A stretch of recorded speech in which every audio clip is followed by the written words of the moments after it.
कि एक समस्या का समाधान लेकर मैं और आ गया हूँ। सभी बच्चे मध्यकाल को तो पढ़ते हैं हिस्ट्री के, लेकिन राजपूत काल और चोल काल को छोड़ देते हैं।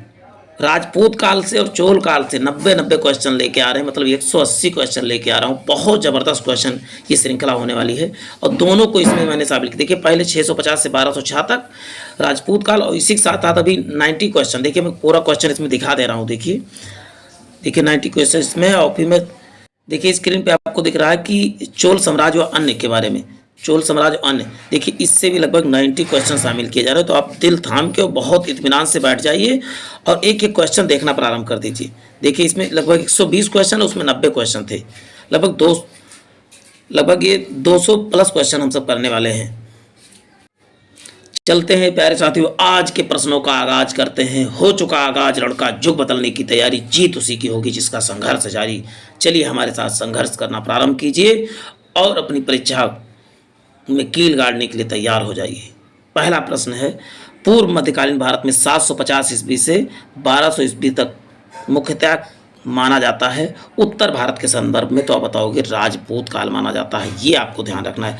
712 में सिंध पर आक्रमण करने समय वहाँ का शासक कौन था? तो वहाँ का शासक क्या था 712 में? दाहिर था। जब अरबों ने आक्रमण किया था तो आप बताओ कि वहाँ का शासक क्या था? राजा दाहिर था। चलते हैं नेक्स्ट क्वेश्चन देखते हैं। सर्वप्रथम जजिया कर लगाने का श्रेय सिंध के विजेता मोहम्मद बिन कासिम को दिया जाता है। उसने किस वर्ग को पूर्णतः मुक्त रखा था? तो ब्राह्मणों तथा जो है विकलांगों को और बच्चों को, इससे वृद्धों को जो है इससे वंचित रखा था। इसमें केवल ब्राह्मण ही दिया हुआ है। चलते ही नेक्स्ट क्वेश्चन है, किस ग्रंथ में उल्लेख के आधार पर यह माना गया है कि मलेच्छों के अत्याचार से त्रस्त होकर महर्षि वशिष्ठ ने अत्याचारियों के विनाश हेतु आबि पर्वत पर यज्ञ किया और यज्ञ के अग्निकूट में 4 राजपूत कुलों परमार, चालुक्य और सोलंकी प्रतिहार चौहान का जन्म हुआ। ये बात किसमें कहा गया? तो बताओ पृथ्वीराज रासों में ये बात कहा गया है। इसको बहुत ध्यानपूर्वक क्वेश्चन, ये क्वेश्चन कई बार पूछा गया है, चाहे यूपी पीसीएस हो, चाहे आईएएस हो, चाहे जो है राजस्थान पीसीएस हो, चाहे दिल्ली में, सभी जगह ये क्वेश्चन रिपीट हुआ। तो देखिए ढिल्लिका किसका नाम था? ढिल्लिका किस नगर की स्थापना की थी? ढिल्लिका तो मतलब तोमरों ने किया था। पूरा दिल्ली का पुराना नाम ही ढिल्लिका था। अब ढिल्लिका से पहले दिल्ली का नाम क्या था? तो बताओ इंद्रप्रस्थ है। इंद्रप्रस्थ से पहले दिल्ली का नाम खांडोप्रस्थ हुआ करता था। चलते हैं प्यारे साथियों नेक्स्ट क्वेश्चन देखते हैं। उस शासक का क्या नाम था जिसने विजय स्तंभ यानी टावर ऑफ विक्ट्री का निर्माण करवाया था? तो आप बताओ राणा कुंभा था। चलते हैं, भारत में पहली बार आक्रमण करने वाला राजा कौन था? तो बताओ अरब थे। कौन थे पहली बार आक्रमण? तो बताओ अरब शासक। पृथ्वीराज रासो किसने लिखा? तो बताओ कि चंद्रवर्ताई ने लिखा था। वर्ष 1100 में निर्मित मंदिर को जो भुवनेश्वर से अन्य मंदिरों की प्रधानता रखता है, कौन सा था? तो बताओ लिंगराज त्रिभुवनेश्वर लिंगराज मंदिर। चलते हैं, दिलवाड़ा का मंदिर कहाँ पर? तो बताओ कि राजस्थान में आबू पर्वत पर है, या माउंट आबू पर्वत पर कह सकते हो। ये जैन से संबंधित है। खजुराहो में स्थित मंदिर का निर्माण किसने किया? तो खच याद करिए, खाचा, चा से चंदेल, खा से खजुराहो, ऐसे करके कोरिलेट करके आप किसी चीज़ को याद करते तो ज़्यादा आसान होगा। विजय स्तंभ राणा कुंभा ने बनाया, कहाँ पर? तो चित्तौड़गढ़ में है। लिंगराज मंदिर की नींव किसने डाली? ययाति केसरी ने डाली थे। चलते हैं, सोमनाथ के मंदिर 1025 में महमूद गजनवी के आक्रमण के समय गुजरात का शासक कौन था? तो बताओ कि भीमदेव प्रथम था। हिंदू विधि की एक पुस्तक मिताक्षरा किसने लिखी? तो मिताक्षरा विज्ञानेश्वर ने लिखी थी। ब्लैक पैगोडा कहाँ पर? तो ब्लैक या काला पैगोडा सूर्य मंदिर कहाँ पर? तो कोणार्क में है। चलते हैं, राजस्थान के इतिहास का प्रणेता किसे माना जाता है? तो प्रणेता बताओगे कर्नल टाट को जो है राजस्थान इतिहास का प्रणेता माना जाता है। हरिकेल नाटक के रचयिता कौन है? तो आप बताओ चौहान शासक विग्रह राज फोर्थ या बीसल देव, इन्हीं को नाम से था। हरिकेल की रचना देखिए बहुत बार, इसको तो आप इंपॉर्टेंट करके आप कॉपी में जरूर नोट करें। चलते हैं, किस नाटक में कुछ अंश 2.5 दिन के झोपड़ा की मस्जिद के दीवारों पर अंकित है? तो बताओ हरिकेल। क्या बताएंगे? तो बताओगे हरिकेल। चलते हैं नेक्स्ट क्वेश्चन देखते हैं। रानी पद्मिनी का नाम अलाउद्दीन खिलजी के चित्तौड़ विजय से जोड़ा जाता है। उनके पति का नाम क्या था? तो राणा रतन सिंह साहब। पिक्चर आपने देखा होगा तो राणा रतन सिंह का नाम नहीं भूलेंगे। विक्रमशिला शिक्षा केंद्र के संस्थापक कौन थे? तो आप बताओगे धर्मपाल थे। किस मंदिर परिसर में भारी भरकम नंदी की मूर्ति है जिसे भारत के विशालतम नंदी मूर्ति माना जाता है? तो कंदरिया महादेव का मंदिर में है जो मध्य प्रदेश में स्थित है। चलते हैं, किसे नए समूह चलाने का यश प्राप्त है, तो आप बताओगे लक्ष्मण सेन ने जो है नया समूह चलाया था। गीत गोविंद किसने लिखा, तो आप बताओगे जयदेव ने लिखा था। ये किसके यहाँ रहते थे, लक्ष्मण सेन के यहाँ रहते थे। किसने सोमपुर महाविहार की निर्माण करवाया था, धर्मपाल ने जो है सोमपुर महाविहार का निर्माण करवाया था। आपको बहुत ध्यान देखिए, सोमपुर वाला क्वेश्चन भी आया हुआ है, तो इसमें सभी प्रीवियस ईयर क्वेश्चन ही शामिल किए जा रहे हैं, तो आप बहुत ध्यानपूर्वक देखना है। भुवनेश्वर तथा पुरी का मंदिर किस शैली में निर्मित है, तो बताओ भुवनेश्वर तथा पुरी, तो बताओगे नागर शैली में है। बाद में प्रथम आक्रमणकारी कौन था, तो मोहम्मद बिन कासिम था, 712 में आया था। जगन्नाथ मंदिर किस राज्य में है, तो बताओगे उड़ीसा में है जगन्नाथ मंदिर। चलते हैं, पुरी में स्थित कोणार्क का विशाल सूर्य मंदिर का निर्माण किसने करवाया था, तो नरसिंह फर्स्ट ने करवाया था। अजयपाल संस्थापक किसके थे, तो आप बताओगे अजयपाल आज से अजमेर कह सकते हो। कविराज आप बताओगे भोज परमार को कहा जाता है। चलते हैं, सम्रांगण सूत्रधार का विषय क्या है, तो बताओ स्थापत्य शास्त्र जो है। चलते हैं, उसकी मृत्यु में धारा नगरी विद्या और विद्वान तीनों निराशित हो गए। अत्यधारा, निराधारा, निरालवा, सरस्वती पंडितवा खंडितवा, सर्वे भोजा राजे दिवंते। इस उक्ति का किस शासक से है, तो बताओ भोज परमार ने ये बात कहा था। चलते हैं, वह प्रथम भारतीय शासक कौन था जिसने तुर्क आक्रांता मोहम्मद गौरी का सामना हुआ और जिसने मोहम्मद गौरी को परास्त भी किया, तो आप बताओगे भीम द्वितीय से था। किस शासक ने कालिंजर के अजय दुर्ग का निर्माण करवाया था, तो बताओ धंगदेव ने जो है कालिंजर के अजय दुर्ग का निर्माण करवाया था। देखिए, बहुत बेहतरीन क्वेश्चन आपके सामने ला रहा हूँ। इसके लिए क्या करना होगा आपको, आपका भी कुछ दायित्व बनता है। आपको चैनल को सब्सक्राइब करना होगा और सब्सक्राइब करने के साथ साथ बेल आइकन, और जिन्होंने लाइक नहीं किया है वो लाइक करें, और जितने भी आपके एजुकेशनल ग्रुप हैं उसमें शेयर जरूर किया करें। यदि आप शेयर करते हैं, लाइक करते हैं, तो हमारा भी क्या होगा, मोटिवेशन बना रहेगा, और मैं आपके लिए ऐसे ही शानदार, जानदार, धमाकेदार वीडियो लाता रहूँगा जो आपकी परीक्षा को पास कराने में बहुत ही महत्वपूर्ण भूमिका निभाएगा। तो चलते हैं प्यारे साथियों, नेक्स्ट क्वेश्चन देखते हैं। वह कौन सा संवत है जो कलचुरियों द्वारा प्रयुक्त किए जाने वाले कारण से कलचुरी संवत कहलाया, तो बताओ त्रिकुटक संवत है। चलते हैं, किसके राज्यकाल में लक्ष्मीधर ने कल्पधर्म या कत्यक लक्ष्मणाधार कल्पद्रुम या कृतकल्पतरु नामक विधि के ग्रंथ की रचना किया था, तो बताओ गोविंद चंद्र के। चंदावर का युद्ध किसके मध्य हुआ था, तो बताओगे जयचंद्र तथा मोहम्मद गौरी के बीच हुआ। नषेध चरित या खंडन खंड खाद्य के रचयिता श्रीहर्ष किस शासक के राज के बीच थे, तो आप बताओगे जयचंद के थे। चलते हैं, किस शहर में लिंगराज मंदिर है, तो बताओ भुवनेश्वर में लिंगराज मंदिर है। चलते हैं, किस पर स्वामित्व के लिए पाल प्रतिहार और राष्ट्रकूट के बीच त्रिपक्षीय, तो आप बताओ कन्नौज के लिए हमेशा ही लड़ते रहते तीनों लोग। त्रिपक्षीय संघर्ष का पहल किसने किया था, वत्सराज ने किया था। त्रिपक्षीय संघर्ष का आरंभ किस सदी में हुआ, तो बताओ 8वीं सदी में हुआ था। ये देखिए कितना जबरदस्त क्वेश्चन मैं आपके सामने ला रहा हूँ। त्रिपक्षीय संघर्ष का आरंभ और अंत किस राजवंश ने किया, तो बताओ प्रतिहार ने किया था। चलते हैं प्यारे साथियों, नेक्स्ट क्वेश्चन देख लेते हैं। त्रिपक्षीय संघर्ष में भाग लेकर उत्तर भारत के राजनीति में हस्तक्षेप करने वाली और दक्षिण से उत्तर पर आक्रमण करने वाला दक्षिण का प्रथम व्यक्ति कौन थे, तो आप बताओ राष्ट्रकूट थे। पाल वंश का संस्थापक कौन था, तो बताओ गोपाल थे। पालवल की राजधानी क्या थे, तो बताओ मुंदगिरी या मुंगेर हुआ करता था। चलते हैं, राष्ट्रकूट वंश का संस्थापक कौन था, तो बताओ दंत दुर्ग या दंतिवर्मन सेकंड था। राष्ट्रकूट वंश की राजधानी क्या थी, तो आप बताओगे मानखेत या मानखंड था। चलते हैं, किस प्रतिहार शासक ने आदिवाराह की उपाधि धारण की थी, तो मिहिर भोज ने जो आदिवाराह की उपाधि धारण किया था। चलते हैं, किस विदेशी यात्री ने गुर्जर प्रतिहार वंश में अल गुजर एवं इस वंश के शासकों को बैरा कहकर पुकारा था, तो बताए अल मसूदी ने। चलते हैं, अल मसूदी ने कहा था। कर्पूर मंजरी नाटक के रचयिता राजशेखर को किस प्रतिहार शासक का संरक्षण मिला, तो बताए महेंद्र प्रथम का शासन मिला। प्रतिहार स्वयं को लक्ष्मण का वंशज मानते थे और राम के प्रतिहार, जबकि जो राम के प्रतिहार थे, जो राम के द्वारपाल थे। चलते हैं,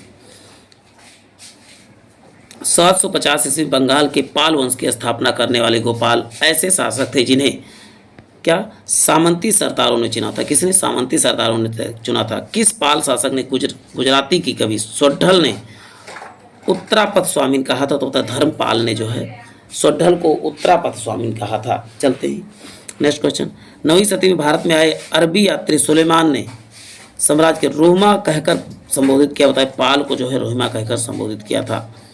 हिंदू विधि की एक प्रसिद्ध पुस्तक दाय भाग के रचयिता कौन है? तो दाय भाग के रचयिता आप क्या बताओगे? जीमूत वाहन जो है दाय भाग के रचयिता हैं। रामचरित की रचना किसने किया था? तो संध्याकर नंदी ने जो है रामचरित की रचना किया था। पाल वंश के पतन के बाद बंगाल का राजनीतिक नेतृत्व किसके पास था? तो सेन वंश के पास था। पाल वंश के बाद किसके पास राजनीतिक नेतृत्व आप बताओगे? पतन के बाद बंगाल का राजनीतिक नेतृत्व प्रदान किया। सेन वंश का संस्थापक बताओ? सामंत सेन था। देख सभी बहुत जबरदस्त क्वेश्चन मिल रहे हैं। देखिए पूर्व मध्यकाल उत्तर मध्यकाल से जो राजपूत काल पूरा इसमें आपको मिल रहा है। अभी हम चोल काल से संबंधित क्वेश्चन भी देखेंगे। किसने कुलीन प्रथा कुलीनतावाद आरंभ किया था? तो बताओ बल्लाल सेन ने जो है कुलीनता। किसने स्मृति ग्रंथ दान सागर ज्योतिष ग्रंथ या अद्भुत सागर की रचना की थी? तो बताओ बल्लाल सेन ने जो किया था। चलते हैं नेक्स्ट क्वेश्चन देखते हैं। कश्मीर पर लगभग 50 वर्षों तक शासन करने वाले रानी दिद्दा का मूल रूप से किस वंश की राजकुमारी थी? तो बताएं रानी दिद्दा लोहार वंश की थी। ये साथ सामान्यतः कह सकते हैं। कायस्थों की जाति के रूप में प्रथम उल्लेख कहाँ मिलता है? तो ओसनम स्मृति में जो है कायस्थ के जाति के रूप में उल्लेख मिलता है। नेक्स्ट है हिंदुओं में दृढ़ विश्वास है कि अन्य कोई देश उनके देश जैसा श्रेष्ठ नहीं है, कोई राजा उनके राजा के समान नहीं है, उनके शास्त्रों के समान कोई शास्त्र नहीं। सोक्ति किसकी है? तो अलबरूनी ने कहा था ये बात कि हिंदुओं को विश्वास है कि हमारे देश जैसा कोई देश नहीं है, हमारे राजा जैसा कोई राजा नहीं, हमारे शास्त्र जैसा किसी का शास्त्र नहीं। उक्ति अलबरूनी ने कहा था। चलते हैं गुर्जर प्रतिहार उज्जैनी शासक का संस्थापक कौन था? तो नागभट्ट प्रथम था। जैन वास्तुकला का प्राचीनतम उदाहरण कहाँ से मिलता है? तो दिलवाड़ा से मिलता है। चलते हैं ओदंतपुरी विश्वविद्यालय का संस्थापक कौन था? तो आप बताओगे गोपाल थे ओदंतपुरी के। मोढेरा का सूर्य मंदिर कहाँ? तो आप बताओगे मोढेरा का सूर्य मंदिर गुजरात में है। कल्लड़ कृत राज्य तरंगिणी में कुल कितने तरंग है? तो आप बताओगे 8 तरंग है। 6 जो है कल्लड़ ने लिखा था। इसमें कश्मीर के इतिहास का वर्णन है राज तरंगिणी में। इसको आपको याद रखना है। ये क्वेश्चन तो बहुत बार रिपीट हुआ है। किस विदेशी यात्री ने गुर्जर प्रतिहार वंश में अल गुजर इस वंश के शासकों का बैरा कहकर पुकारा था? तो आप बताओगे अल मसूदी ने पुकारा था। कर्पूर मंजरी नामक नाटक के रचयिता राजशेखर किस प्रतिहार शासक के संरक्षण में थे? तो बताओ महेंद्र पाल फर्स्ट के थे। चलते हैं प्रतिहार स्वयं को किस वंशज से मानते थे? अभी बात हो चुकी है। प्रतिहार जो है लक्ष्मण के वंशज मानते थे। बंगाल में पाल वंश की स्थापना करने वाले गोपाल शासक थे जिन्हें सामंती सरदारों द्वारा जो है चुना गया था। देखिए किस पाल शासक ने गुजराती सोढ़ल ने उत्तरापद स्वामीन कहा था? तो बताओगे धर्मपाल ने। अब हम देखते हैं चोल काल। अब आपको इसमें चोल काल से यानी कि दक्षिण व पूर्व मध्यकाल से लगभग 120 क्वेश्चन बार रिपीट हुए क्वेश्चन मिलने वाले हैं। तो फिर से आपको दिल थाम के बैठना है और शुरू करना। एहोल प्रशस्ति फर्स्ट क्वेश्चन देखिए आ रहा है। एहोल प्रशस्ति के रचयिता रवि कीर्ति किस चालुक्य शासक के दरबारी कवि थे? तो आप बताओगे पुलकेशिन सेकंड के थे। बादामी में दुर्ग का निर्माण करवाने और बादामी को राजधानी बनाने का श्रेय किस चालुक्य शासक को जाता? तो पुलकेशिन फर्स्ट ने जो है बादामी को दुर्ग बनाने तथा राजधानी बनाने का श्रेय जाता है। किस चालुक्य शासक ने थानेश्वर व कन्नौज के महान शासक हर्षवर्धन को नर्मदा के तट पर परास्त किया था, उसे दक्षिण बढ़ने से रोका था? तो बताओगे पुलकेशिन द्वितीय को। चलते हैं चालुक्य और पल्लवों के बीच लंबे समय तक चलने वाले संघर्ष का आरंभ किसने किया? तो बताओगे पुलकेशिन सेकंड ने किया था। चलते हैं प्यारे साथियों चालुक्य पल्लव संघर्ष के दौरान किसने पुलकेशिन सेकंड की हत्या कर वातापी पर कब्जा कर लिया था और वातापी कोंड की उपाधि धारण की थी? तो नरसिंह वर्मन फर्स्ट या मामल्ल कह सकते हैं उनका नाम था। किस चालुक्य शासक ने चेर चोल और पांड्य को हराया और जिस कारण से उसे तीनों समुद्रों यानी बंगाल की खाड़ी हिंद महासागर अरब सागर का स्वामी कहा गया? तो विक्रमादित्य फर्स्ट को जो है तीनों समुद्रों का स्वामी कहा गया था। तीनों समुद्र कौन से आपको दिख गया होगा। श्रीलंका पर विजय प्राप्त करने वाले चोल संघ का प्रतापी राजा कौन था? तो राजेंद्र फर्स्ट थे। चलते हैं पहाड़ी काटकर एलोरा में विश्वविख्यात कैलाश मंदिर का निर्माण करवाया था? किसने? तो राष्ट्रकूटों ने करवाया था। किसने तंजौर में बिरलेश्वर मंदिर का निर्माण करवाया? तो राजराज प्रथम ने करवाया था। चलते हैं प्यारे साथियों, नेक्स्ट क्वेश्चन देते हैं। वीडियो लंबी होती है लेकिन पूरा इन्फॉर्मेशन से भरा होता है। आप कहेंगे तो आपको वीडियो लंबी लगेगी तो आप बताना, मैं वीडियो को शॉर्ट करूँगा, एक ही एक टॉपिक को एक वीडियो में कवर करूँगा। लेकिन इसमें क्या होगा, आपको बड़ा समय लग जाएगा टॉपिक कवर करने। कम समय में आप वीडियो को देख के उसके बाद रिवीजन का आपको मौका मिल जाएगा। फिर इसी वीडियो को 2 से 3 बार आप देख लेते हैं तो आपको चीज़ें क्लियर होने लगेंगी। चालुक्य वंश का सर्वाधिक प्रसिद्ध शासक कौन था? तो आप क्या बताओगे? पुलकेशिन द्वितीय जो है चालुक्य वंश का शासक था। कौन सा शहर चोलों की राजधानी? तो तंजौर जो है चोलों की राजधानी थी। पांड्य साम्राज्य की राजधानी क्या थी? तो बताओगे मदुरई थी। चलते प्यारे साथियों, राष्ट्रकूट साम्राज्य का संस्थापक कौन था? तो आप बताओगे दंत्य दुर्ग जो था राष्ट्रकूट साम्राज्य का संस्थापक था। राजवंशों में से किसने श्रीलंका के दक्षिण पूर्व एशिया को जीता था? तो बताओ चोलों ने जो है जीता था। विरूपाक्ष मंदिर का निर्माण किसने करवाया था? तो विरूपाक्ष मंदिर का निर्माण जो है चालुक्य ने करवाया था। चलते हैं प्यारे साथियों, नेक्स्ट देखते हैं। पल्लव का एकास्मीय रथ मंदिर मिलने का स्थान किसे? तो महाबलीपुरम में। एकाश मतलब एक ही पत्थर से बनाया। होयसल की राजधानी क्या थी? तो बताओ द्वार समुद्र। ये तो बहुत बार क्वेश्चन पूछा गया है। महाबलीपुरम में जो मुख्य नगर है वह कला के किन रुचि को दर्शाता? तो बताओगे पल्लवों की। चलते हैं, यादव सम्राट की राजधानी क्या था? तो बताओ देवगिरी थी। चोल राजाओं ने किस धर्म को संरक्षण दिया? तो चोल राजाओं ने शैव धर्म को संरक्षण दिया था। वह प्रथम शासक कौन था जिसने अरय सागर के भारतीय नौसेना को सर्वोच्च स्थापित किया था? तो बताओ राजा राज प्रथम ने किया था। रवि कीर्ति द्वारा, यहाँ रवि के द्वारा निर्मित जितेंद्र मंदिर या मेगुती मंदिर एहोल संबंध कहाँ से? तो बताओ ये सब जैन धर्म से संबंधित मंदिर है। एहोल का लाड़ खां मंदिर किस देवता को संबंधित? तो आप बताओगे सूर्य देवता से संबंधित है। देखिए कितना जबरदस्त क्वेश्चन आपको मिल रहे हैं। पापनाथ का मंदिर या पतड्डल निर्माण किस वंश के शासक ने करवाया था? तो बताओ वातापी के चालुक्य ने करवाया था। मत विलास प्रहसन किसकी है? तो बताओ महेंद्र वर्मन की है। विचित्र वित्त मत विलास उपाधि के धारण करने वाला शासक हो? तो महेंद्र वर्मन द्वितीय था। मंदिर स्थापत्य कला की द्रविड़ शैली का आरंभ किस राजवंश काल में हुआ? तो मंदिर स्थापत्य कला की द्रविड़ शैली जो है पल्लव के काल में हुआ था। मामल्यपुरम किसका समानार्थी? तो महाबलीपुरम को मामल्यपुरम भी कहा जाता है। किस शासक के पास शक्तिशाली सेना थी? तो बताओगे चोल शासक के पास थी। भगवान नटराज के प्रसिद्ध मंदिर की भरतनाट्यम शिल्पकला है? तो बताओ चिदम्बरम में स्थित है। राष्ट्रकूटों को किसके द्वारा उखाड़ फेंका गया? तो तैलप शिकर्ण के द्वारा फेंका गया था। प्रशासन के क्षेत्र में चोल राजवंश का मुख्य योगदान क्या था? सुसंगठित स्थानीय सुशासन का जनक किसे कहा जाता? तो बताओ कि चोलों को कहा जाता है। इलोरा की 34 गुफाओं का मंदिर 750 से 500 ईस्वी के बीच बनाया गया था। देखिए कितना जबरदस्त क्वेश्चन आपको मिल रहा है। चलते हैं, 3 मुख वाली ब्रह्मा विष्णु और महेश की मूर्ति जो त्रिमूर्ति के नाम से जानी जाती है कहाँ पर? तो बताओ एलिफेंटा में है। बेन स्वांग या काची प्रवास के समय पवन शासक था? तो बताओ महेंद्र वर्मन सेकंड था। बेन स्वांग के काची प्रवास के समय पांड शासक कौन था? तो बताओगे महेंद्र वर्मन था। चलते हैं, अलवारो यानी बैसड़ो संत या नयनारो यानी अड्डियारो शैव संत द्वारा दक्षिण में भक्ति आंदोलन किस राजवंश के समय में आरंभ हुआ? तो बताओगे पल्लव के शासन में। महाभारत का भारत बेड़वा नामक तमिल की किसने अनुवाद किया था? बताओ पेरन देवनार ने किया था। चलते हैं, मामल्यपुरम या महाबलीपुरम के मंडप मंदिरों एवं रथ मंदिरों का सप्त पैगोडा का निर्माण किसने करवाया था? तो आप बताओगे नरसिंह वर्मन या मामल ने करवाया था। किस मंदिर को राज सिंहेश्वर या राज सिद्धेश्वर के मंदिर के नाम से जाना जाता है? तो कांची के कैलाश मंदिर को जो है देखो अन्य नाम क्या है? राज सिंहेश्वर या राज सिद्धेश्वर के नाम से जाना जाता है। राजेंद्र चोल द्वारा किए गए बंगाल अभियान के समय बंगाल का शासक कौन था? अब तो बताओगे महीपाल फर्स्ट था। वीडियो को 2 से 3 बार जरूर देखें तभी ये सब चीज़ें याद होंगी। पहली बार में आपको याद नहीं होगी, मैं बता रहा हूँ आपको इस बात को, नहीं तो आपको इसका फ़ायदा नहीं मिलने वाला है। 8वीं सदी में के प्रारंभ में कितने जोरोस्ट्रियनों को शरण दी जो पारसिया के समुद्र द्वार फरार होकर तटीय रास्ते से पश्चिमी भारत पहुँचे थे? तो क्या बताओगे राष्ट्रकूटों ने। बेंगी के चालुक्यों का साम्राज्य में विलय किसने किया? तो बताओ राजेंद्र सेकंड या इनको कुलोकुद्दुन चोल फर्स्ट कहा जाता है। चालुक्य विक्रम संवत का प्रचलन किसने किया था? तो बताओ कि चालुक्य तो विक्रमादित्य फोर्थ ने फिफ्थ ने किया था।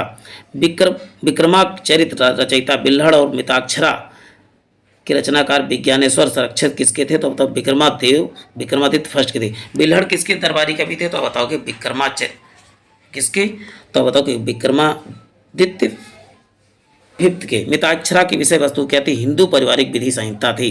देखिए मिताक्षरा से अभी सब लोग जानते थे किसने लिखा था, विज्ञानेश्वर, लेकिन संबंधित किससे था? तो आप बताओगे हिंदी पारिवारिक विधि संहिता से। ऐसे क्वेश्चन अब वो जमाना चला गया जब केवल ऊपर से ही पूछता था, अब जो है लेवल बदल चुका है, तो आपको लेवल के अनुसार ही पढ़ाई करनी पड़ेगी। पल्लव की राजभाषा की थी, तो आप बताओगे संस्कृत थी। गोपुरम का मुख्य द्वार के प्रारंभिक निर्माण का स्वरूप सर्वप्रथम किस मंदिर से मिलता है? तो आप क्या बताओगे? कांची का कैलाश मंदिर से मिलता है। 12वीं शताब्दी में राष्ट्रकूट वंश के 5 शिलालेख किस राज्य में मिले? तो बताओ कर्नाटक में मिले हैं। चलते हैं राजवंशों में किससे शासक ने अपने शासनकाल में ही अपना उत्तराधिकारी घोषित किया था? तो आप क्या बताओगे? चोलों ने जो है अपने जीवित रहते ही अपना उत्तराधिकारी घोषित कर देते थे। दक्षिण भारत का तकोल्लम युद्ध हुआ था किसके? चोल तथा राष्ट्रकूटों के बीच हुआ था। एलोरा की गुफाओं का निर्माण किसने किया था? बताओ राष्ट्रकूटों ने किया था। द्रविड़ शैली मंदिर को गोपुरम का तात्पर्य क्या है? तोरण के ऊपर बने अलंकृत तथा बहुमंजिला भवन को क्या बोला जाता है? गोपुरम बोला जाता है। चलते हैं, एलोरा में गुफाओं के शैलकृत मंदिरों का संबंध है किससे? तो बताओ हिंदुओं तथा बौद्ध एवं जैनों से है। चोल प्रशासन का विशेषता क्या थी? ग्राम प्रधानता की स्वायत्तता थी। चोलों के राज्य किस क्षेत्र में फैला था? बताओ कोरोमंडल तट या दक्कन तट के कुछ भाग में फैला था। चलते हैं प्यारे साथियों, नेक्स्ट क्वेश्चन देख लेते हैं। चोलों के समय बनी हुई प्रतिमाओं में सबसे अधिक विख्यात हुई कौन? नटराज शिव की कांस्य प्रतिमा जो है सबसे अधिक चोल युग प्रसिद्ध था किससे? ग्रामीण सभाएं जो है चोल युग में बहुत फेमस थी। राष्ट्रकूट शासक ने रामेश्वरम में विजय स्तंभ का देवालय की स्थापना किसने किया था? कृष्णदेव थर्ड ने जो है किया था। चलते हैं, बेनिस यात्री मार्को पोलो के पांड्य राजा के भ्रमण के समय कहाँ का शासक था? तो आप बताओगे माई वर्मन कुलशेखर। एलोरा के प्रसिद्ध कैलाश मंदिर का निर्माण किसने करवाया था? तो कृष्ण से फर्स्ट ने करवाया था। किसने मानखेत या मालखेत के राष्ट्रकूट राज्य की राजधानी बनाई? तो बताओ अमोघ वर्ष ने बनाया था। वीडियो को 2 बार देखते हैं तो आपका ये सब कॉन्सेप्ट क्लियर हो जाएगा। एक एक चीज़ आपको 2 बार रिपीट हो जाएंगी, 3 बार रिपीट हो जाएंगे, तो ये चीज़ें भूलेंगे नहीं। अब आपको बता दूं, आप ये डिस्क्रिप्टिव पढ़ते हैं और एमसीक्यू चीज़ें आपको जल्दी याद होती है। रीज़न क्या होता है कि पेपर में इसी टाइप के क्वेश्चन आने ही आने हैं आपको। अब जल्द ही मैं वन लाइनर के बाद मैं एमसीक्यू फॉर्म में भी हिस्ट्री को लाने वाला हूँ, तो इसके लिए आपको क्या करना होगा? चैनल को चैप्टर वाइज मैं लाऊंगा, चैनल को सब्सक्राइब जरूर करना होगा। किसने कन्नड़ काव्य शास्त्र प्राचीनतम कृति कविराज की रचना किया था? तो बताओ अमोघ वर्ष ने किया था। राष्ट्रकूट काल में राष्ट्र का प्रधान कहलाता है? बताओ राष्ट्रपति कहलाता है। चलते हैं, नेक्स्ट देखते हैं, किस राजवंश का काल कन्नड़ साहित्य की उत्पत्ति के काल को माना जाता है? तो बताओ राष्ट्रकूट। चलते हैं, राष्ट्रकूल कन्नड़ साहित्य के त्रिरत्न शामिल नहीं है? तो बताए सायण शामिल नहीं है। चलते हैं, राष्ट्रकूट कालीन स्थापत्य कला के नमूने मिलते हैं कहाँ? बताओ तो तंजौर में मिलते हैं।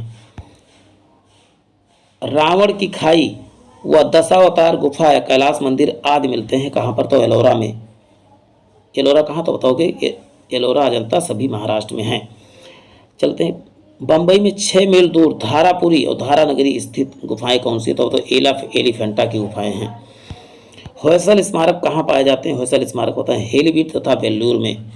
चोलों द्वारा किसके साथ घनिष्ठ राजनीतिक तथा वैवाहिक संबंध स्थापित किए गए थे? तो बेंगी के चालुक से किए गए थे चोलों द्वारा। चोल काल में निर्मित नटराज की कांस्य प्रतिमाओं को देवकृति प्राय कैसी है? तो बताओगे चतुर्भुज से है, चतुर्भुज है। चलते हैं, चोल साम्राज्य के संस्थापक कौन थे? तो बताओगे चोल साम्राज्य के संस्थापक आप बताओगे विजयालय थे। कौन? विजयालय थे। सुगंध वृत्त या करों को हटाने वाला की उपाधि चोल शासक ने धारण की? तो राजेंद्र थर्ड ने या तोंगिंग चोल फर्स्ट ने। चोल राज्य की राजधानी तंजौर को बनाने वाला शासक कौन था? तो विजयालय ने ही जो है तंजौर को राजधानी बनाया था। चोल राज्य का संस्थापक विजयालय पहले किसका सामंत था? तो आप क्या बताओगे? पल्लव का सामंत था। पूर्व मध्यकाल में विजयालय ने चोल राज्य की स्थापना की तो 846 ईस्वी में। चलते हैं, किस चोल शासक ने चिदम्बरम का प्रसिद्ध नटराज मंदिर का निर्माण करवाया था? तो मतलब परांतक फर्स्ट ने करवाया था। चलते हैं, अभिलेखों में ऐतिहासिक प्राकथन के साथ प्रारंभ करने वाला परंपरा का सूत्रपात किया था, तो राज प्रथम ने किया था। चलते हैं, किस चोल शासक ने श्रीलंकाई शासक माहिंद पंचम के समय श्रीलंका पर आक्रमण कर उसकी राजधानी अनुराधापुर का नष्ट किया और उत्तरी श्रीलंका पर अधिकार कर लिया? तो बताओ कि राज फर्स्ट ने किया था। याद करना, देखिए, किस चोल शासक ने श्रीलंकाई शासक महिंद पंचम के समय श्रीलंका पर आक्रमण किया और अनुराधापुर उनकी राजधानी को नष्ट करके जो उस पर अधिकार कर लिया था? देखिए, इंडिया का पार्ट एक समय था कि जो श्रीलंका भी हुआ करता था। राजा राज प्रथम ने श्रीलंका को विजित प्रदेशों को मुडी चोल मंडलम के नाम से चोल साम्राज्य का एक प्रांत बनाया और मुंडी चोल देव की उपाधि धारण की और इसे नए प्रांत की राजधानी को किसने बनाया? तो बताओ कि पोलन रुआ ने बनाया था। चलते हैं, चोलों की पहली सामुद्रिक विजय श्रीलंका की विजय कराने का नौसेना का गठन का श्रेय किसे जाना जाता है? तो राज प्रथम को जाना जाता है। श्रीलंका का जो नौसेना का गठन किसने किया था श्रीलंका के लिए? तो आप बताओ कि राज प्रथम ने किया था। राज होना चाहिए, इसमें राजा है।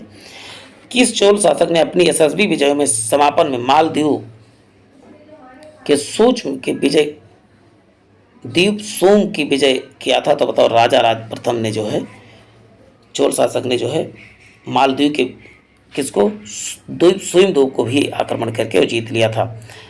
किस चोल शासक ने 1000 में भू राजस्व निर्धारण के लिए भूमि सर्वेक्षण करवाया था? तो राज प्रथम ने ही करवाया था। किस चोल शासक ने श्रीलंका के शेष बची दक्षिणी भाग को अधिकार कर श्रीलंका के विजय को पूर्ण किया? तो राजेंद्र प्रथम ने किया था।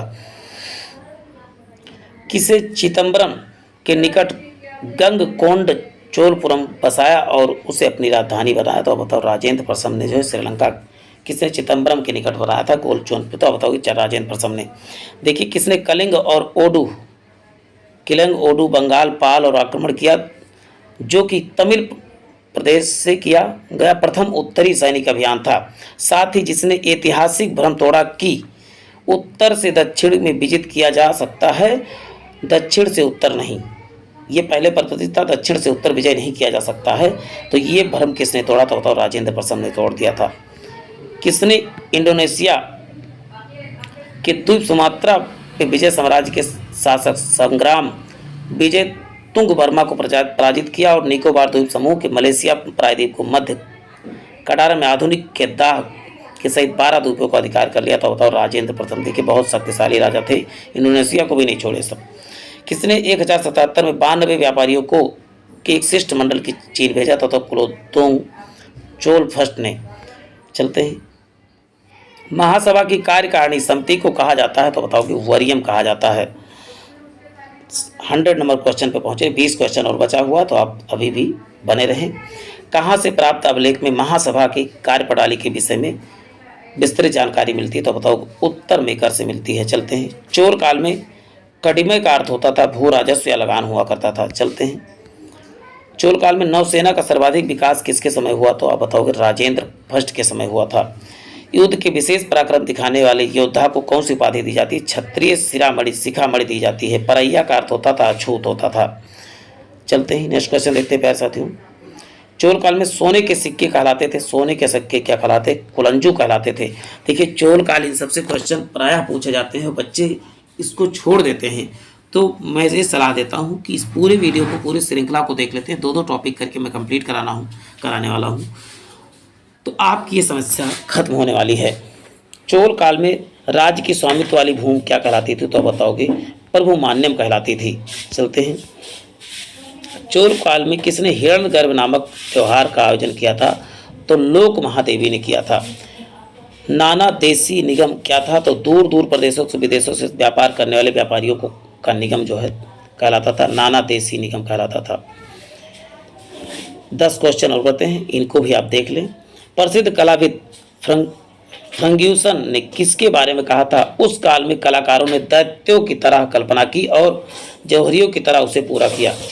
तो आप इसको बताएंगे, चोल काल में तंजौर के बृहदेश्वर मंदिर या राजराजेश्वर मंदिर किस देवता को समर्पित होता होगा? शिव को। गंगईकोंड चोलपुरम शिव मंदिर का निर्माण किसने करा था? तो राजेंद्र प्रथम ने। चलते हैं प्यारे साथियों, चोलकालीन तमिल त्रिरत्न में शामिल नहीं है तो बताओ कि जय गोंदर जो है शामिल नहीं है। किसने ऋगार्थ दीपिका या ऋग्वेद की टीका रचना की थी तो वेंकट माधव ने किया था। रुद्रांबा किस राजवंश की संबंधित थी? रुद्रांबा देवी जो बताओगे काकतीय राजवंश से संबंधित थी। अब प्रसिद्ध चोल शासक राजा राज चोल का मुख्य नाम क्या था? तो अरिमोलीवर्मन था। नेक्स्ट है वह चोल वह चोल राजा जिसने श्रीलंका को पूर्ण स्वतंत्रता दी और सिंघल राजकुमार के साथ अपनी पुत्री का विवाह भी कर दिया तो कुलोतुंग फर्स्ट ने। तो प्यारे साथियों आज की श्रृंखला ही प्रारंभ होती है, इसका next part next day upload होगा। तो इसके लिए आपको क्या करना होगा, चैनल को सब्सक्राइब करना होगा और बेल आइकन दबाना होगा। और वीडियो को लाइक नहीं किया है तो आप लाइक ज़रूर कर दें और जितने भी एजुकेशनल ग्रुप हैं उसमें शेयर ज़रूर किया करें। इससे हमको मोटिवेशन मिलता रहेगा और मैं आपके लिए नए नए टॉपिक्स पे वीडियो बनाता रहूँगा। जय हिंद, जय भारत।